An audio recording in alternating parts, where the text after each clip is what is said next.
Media sosial tengah viral adanya petisi yang berisi penolakan pemecatan anggota Brimob Polri Kompol Cosmas Kaju GI muncul di platform. Mereka menolak Kompol Cosmas dipecat hanya karena diduga terlibat insiden pelindasan driver ojol Afan Kurniawan beberapa waktu lalu. Petisi ditujukan kepada Kapolri, Komisi Kode Etik dan Profesi Polri, dan pimpinan DPR RI. Petisi menyatakan, Kompol Cosmas merupakan putra Laja, Ngada, Nusa Tenggara Timur yang sejak muda telah mendedikasikan hidupnya untuk bangsa. Cosmas disebut telah mengabdi di kepolisian dengan keberanian dan tanggung jawab. Lantas seperti apa tanggapan dari Pungki Indarti selaku anggota Kompolnas menyikapi adanya petisi untuk Kompol C? Saya surprise ya ketika membaca adanya petisi masyarakat yang menolak dijatuhkannya PTDH atau pemberhentian tidak dengan hormat kepada Kompol C oleh sidang KKEP. Hal ini menunjukkan bahwa masih ada masyarakat yang peduli kepada Kompol C, terutama jasa-jasa yang dilakukan oleh Kompol C sebelumnya. Artinya dia tidak tiba-tiba terus kemudian menjadi seorang kompol dan kemudian terkena kasus ya, berada di dalam rantis dan kemudian melindas almarhum Afan. Akan tetapi sebelumnya Kompol C juga menjadi aparat yang ditugaskan untuk turun ke lapangan sebagai seorang Brimob, melakukan tindakan-tindakan penyelamatan, kemudian tindakan-tindakan yang sifatnya mengayomi, melayani masyarakat sehingga ketertiban umum dan perlindungan kepada masyarakat bisa terjaga. Dengan adanya petisi ini sebetulnya kalau dilakukan mungkin ya pada saat awal dan kemudian bisa meraih suara yang besar sebelum dijatuhkannya putusan KKEP, kemungkinan bisa dipertimbangkan oleh Majelis Kode Etik Profesi. Akan tetapi ketika munculnya juga sudah dijatuhkannya putusan ya, itu menggema keluar dan kemudian disorot oleh media massa, jumlahnya juga sekarang mungkin 200.000 atau mungkin lebih itu, maka kalau untuk sidang KKEP ini tidak bisa mempengaruhi. Tetapi kalau seandainya ya, saya sendiri belum tahu apakah Kompol C melakukan banding atau tidak. Tetapi kalau Kompol C melakukan banding, besar kemungkinan suara-suara dari masyarakat ini akan menjadi bahan pertimbangan ya. Artinya kalau tadi PTDH mungkin bisa diputuskan tidak di PTDH, tapi misalnya menjalani demosi seperti itu. Nah, itu mungkin saja. Jadi kalau jumlahnya semakin besar, terus kemudian juga ada masyarakat-masyarakat yang lain yang juga katakan misalnya bersurat atau memberikan pernyataan-pernyataan misalnya kepada Polri ya, terutama pada pimpinan Polri, maka kemungkinan besar ini akan menjadi bahan pertimbangan.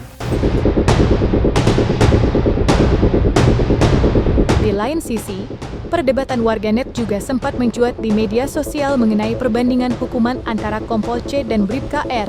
Banyak pihak mempertanyakan alasan di balik keputusan tersebut, lantaran hukuman yang dijatuhkan kepada Bribka R justru lebih rendah dibandingkan Kompol C, padahal jika ditilik dari kronologi kejadian, Bribka R diketahui berperan sebagai pengemudi kendaraan rantis yang juga terlibat dalam peristiwa tersebut. Ketimpangan inilah yang kemudian memunculkan tanda tanya besar di tengah masyarakat mengenai transparansi serta konsistensi pemberian sanksi terhadap anggota kepolisian.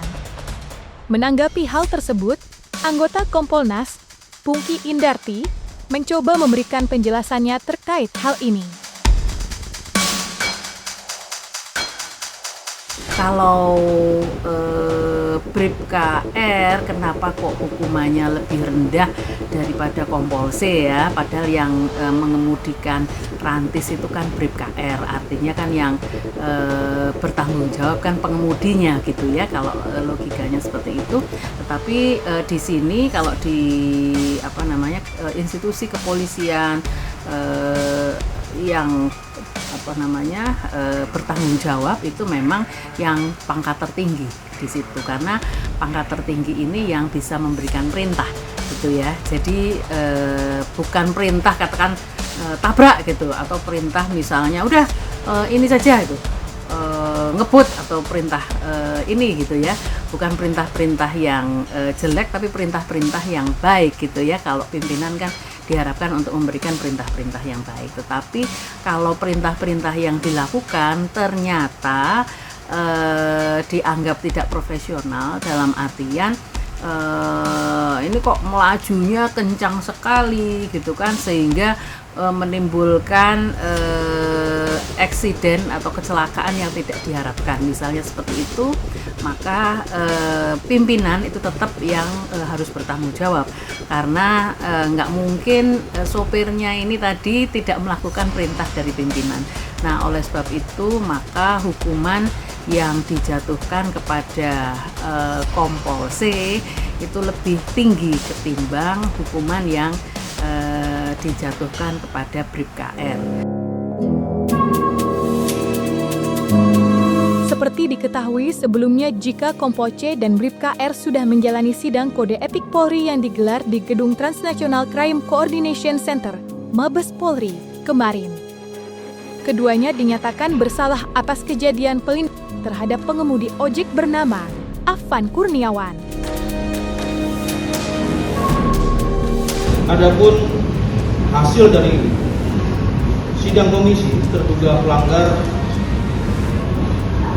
dinyatakan dalam wujud perbuatan telah bertindak secara tidak profesional dalam penanganan aksi unjuk rasa sekira pada tanggal 28 Agustus 2025 di wilayah Jakarta, sehingga mengakibatkan adanya korban jiwa atas nama saudara Amar. Dalam keputusan sidang komisi kode etik Polri, yang pertama sanksi etika, yaitu yang pertama dari sanksi etika A, perilaku pelanggar dinyatakan sebagai perbuatan tercela. B, kewajiban pelanggar meminta maaf secara lisan di hadapan sidang KKIP dan secara tertulis kepada pimpinan Polri. Kedua, dalam sanksi administratif berupa A, penempatan dalam tempat khusus selama 20 hari terhitung mulai tanggal 29 Agustus sampai dengan 17 September 2025 di ruang Pansus Biro Provos Divisi Propam Polri. Kami sudah melihat atau mendengarkan dan mengawasi pelaksanaan sidang, mulai dari pembacaan atau mulai keterangan dari terduga pelanggar sampai saksi-saksi dan tuntutan serta pembelaan dari pendamping yang terduga pelanggar. Semuanya berjalan sesuai dengan kondisi yang real, artinya tidak ada tekanan di dalamnya, tidak ada rekayasa di dalamnya, sehingga kami melihat sidang kode etik ini berjalan dengan baik dan lancar.